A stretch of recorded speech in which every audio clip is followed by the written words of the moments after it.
Assalamualaikum warahmatullahi wabarakatuh. Perkenalkan, nama saya Malina Huda Laili, mahasiswa Sarjana Terapan Gizi dan Dietetik Poltekkes Kemenkes Semarang.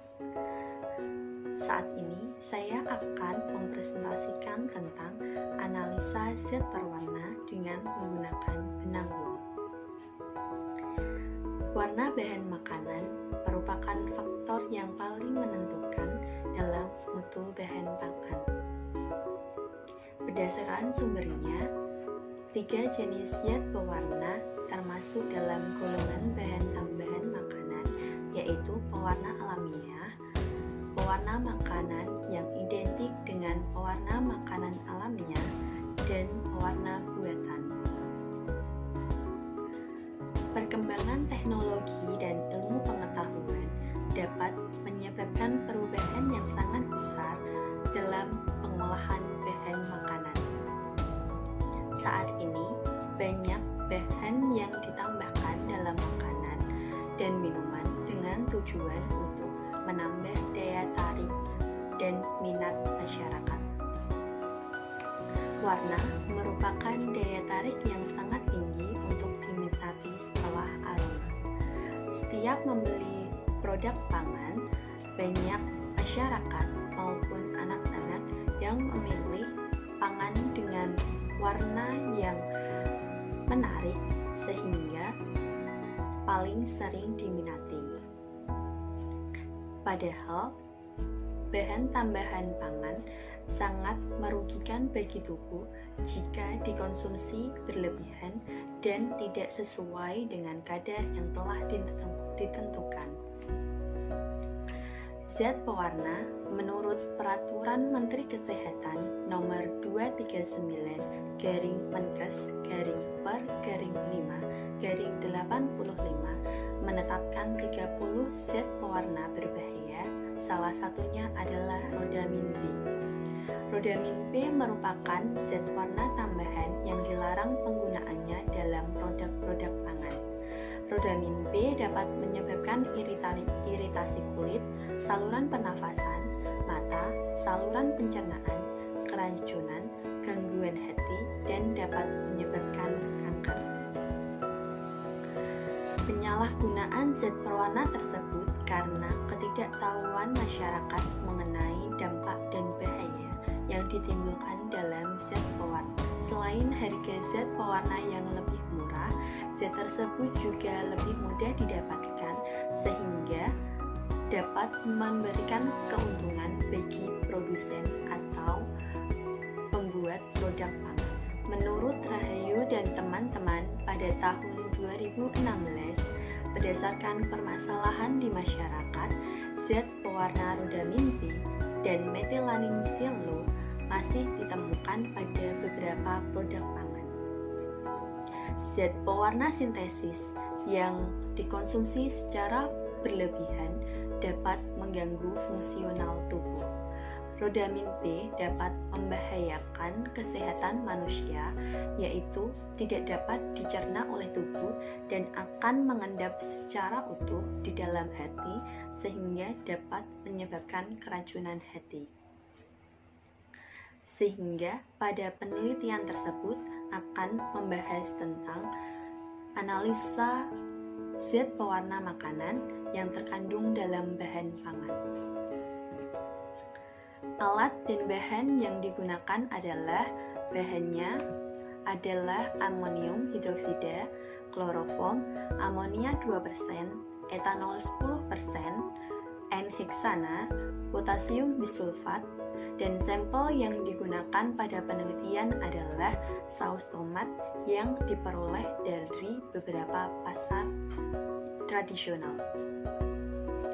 Sedangkan alat yang digunakan adalah Erlenmeyer, beker gelas, gelas ukur, benang wol, dan hot plate. Metode yang digunakan adalah analisa kualitatif menurut Laksmita dan teman-teman pada tahun 2018. Metode kualitatif dimulai dengan pertama, menimbang sampel sebanyak 10 gram, kemudian ditambahkan larutan amonia sebanyak 10 ml, Masukkan ke dalam gelas piala 100 ml, kemudian panaskan selama 30 menit dengan outlet. Selanjutnya, endapan dilarutkan dalam 10 ml air yang mengandung asam yang terdiri dari 10 ml air dicampur dengan 5 ml asam asetat 10%. Kemudian, benang wol yang sudah dicuci menggunakan aquades dan kloroform dimasukkan dalam larutan dan dididihkan selama 10 menit. Kemudian, benang wol diangkat dan dicuci menggunakan air. Hasil positif ditandai dengan warna merah yang tidak dapat dicuci oleh air atau warna merah yang tidak hilang setelah dicuci dengan air.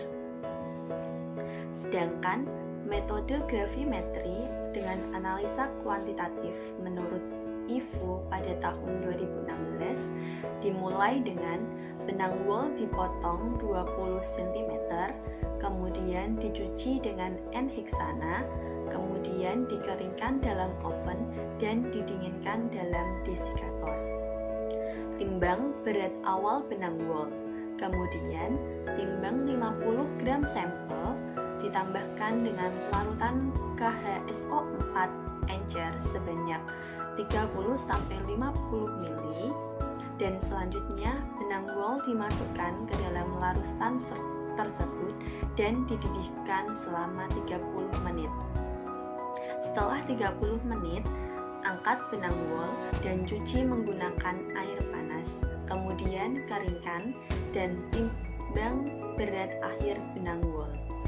Kadar zat pewarna dapat diketahui dengan menghitung selisih berat benang wol sebelum dan sesudah perlakuan. Hasil yang didapatkan dalam hasil analisa kualitatif, hasil penelitian menunjukkan bahwa sampel saus tomat yang positif mengandung zat sintetis berbahaya rodamin B terdapat pada sampel yang diambil dari pasar dengan kode BM1 dan pasar dengan kode SL1.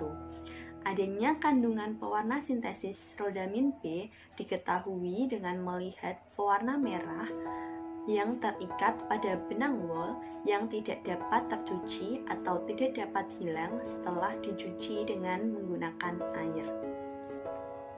Sedangkan hasil kuantitatif pada uji gravitometri didapatkan pada 2 buah sampel yang positif mengandung pewarna berbahaya rodamin B, menunjukkan bahwa kedua sampel memiliki kadar rodamin yang berbeda, di mana kadar tertinggi terdapat ppd sampel saus tomat yang diambil dari pasar dengan kode SL1 dengan konsentrasi sebesar 194 ppm. Dan kadar terendah terdapat pada sampel saus tomat yang diambil dari pasar dengan kode BM1 dengan konsentrasi 116%. Menurut Subandi pada tahun 1996 menyatakan bahwa zat pewarna sintesis dalam makanan dapat mengganggu fungsional tubuh. Rodamin B dapat membahayakan kesehatan, yaitu tidak dapat dicerna oleh tubuh dan akan mengendap secara utuh dalam hati, sehingga dapat menyebabkan keracunan di hati. Selain itu, pengujian secara spektrofotometri menunjukkan bahwa rodamin B mengandung 13 ppm timbal dan 1,4 ppm arsen yang dapat membahayakan tubuh jika terendap pada hati.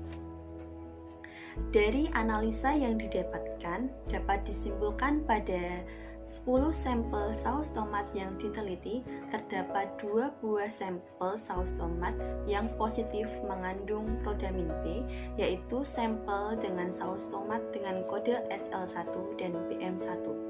Kadar tertinggi terdapat pada sampel SL1 dengan konsentrasi 194 ppm dan kadar terendah terdapat pada sampel saus tomat dengan kode BM1 dengan konsentrasi 116 ppm.